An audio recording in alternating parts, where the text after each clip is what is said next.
Hi, Gomes graduates. It's Miss Simos again. We're here today to work on lesson 4 of the ELA student work packet. Okay, so I'm going to be going along with you on the screen. We're just going to go over some important things and some key ideas just to help you out with that packet and make sure that you're really confident with it. Don't forget, if you have any questions, definitely post it in the comments or talk to your teacher. You should be logging on to Google Classroom or your Class Dojo student account every single day to check in with us. And just make sure you're getting that work done, all right? So we're gonna start. I'm gonna get rid of my camera so you can see a little bit better, and let's get going. All right, so we started here and we know that our genre is a narrative poem. And that means that if we know that a narrative is a story, okay? So this is going to be a poem that tells us a story. So looking down, let's look at this first stanza, right? And we know that a stanza is a chunk of lines. So it's a group of lines that has meaning. In this case, if we're looking just to think of point of view and who's telling me this story, I know my title is Anna's Monsters, and it begins with the word I'm. We talked a lot about point of view. So thinking, if it says the word I, we know that that's first person point of view. So that means we're going to know the narrator's thoughts and feelings and everything that's going on inside of her head. And if we look down a little bit over here, right, we know that her mother says, so we know that Anna is the one telling us the story in this case.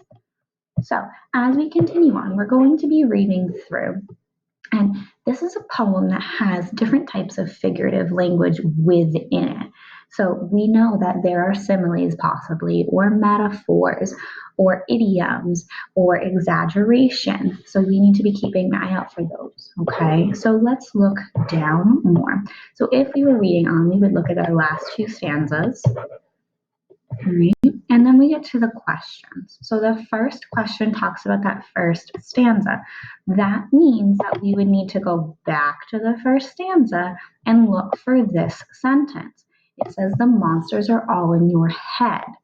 So we know all in your head is an example of figurative language. Okay. So with that being said, we need to make sure that we think, okay, I know that this is an idiom. Okay, in this case, it is non-literal. In this idiom, would it mean easy to see, ready to attack you, only imagined, or is it giving you a headache? So thinking, okay, where are these monsters? Okay, so we're going to move on. So when we have our part B, right, we know that part A and part B are always going to be related to one another. So it's not independent. Right? The question number 2 talks about summaries. Alrighty. So we know a summary is just kind of like a short sentence about what is mostly going on. In this case, it's asking about the fears specifically. So making sure that your answer relates to the fears that the speaker is telling us about. From there, moving on to question 3, it talks about, again, referring back to stanzas.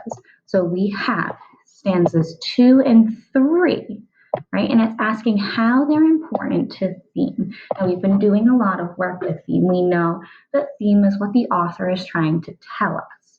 So think, okay, what is the author trying to tell me in these 2 stanzas? So you need to go back and look at stanzas 2 and 3 in order to answer this question. All right. Again, with part B, it's asking you to relate it to your answer for part A.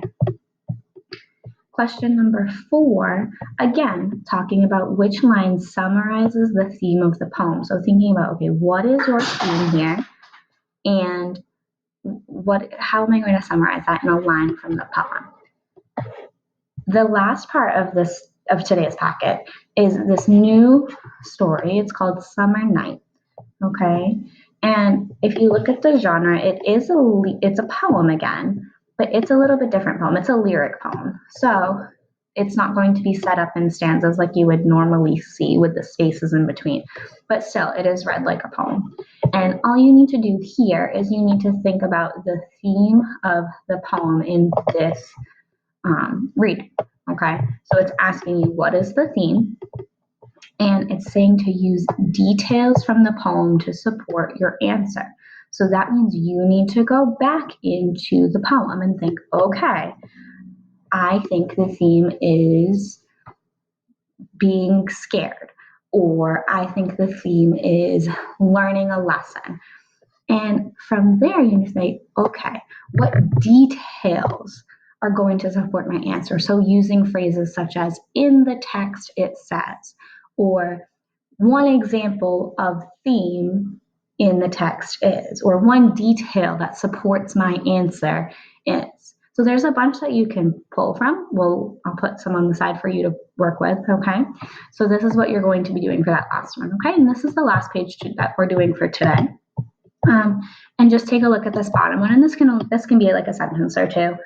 So just saying, why is this important? Why is looking back at details in order to get a theme important? So how do these details help you figure out what a theme is?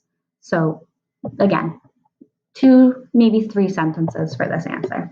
All right, so I hope this was helpful. Like I said, if you have any questions, leave them in the comments or reach out to your teacher. We're here to help.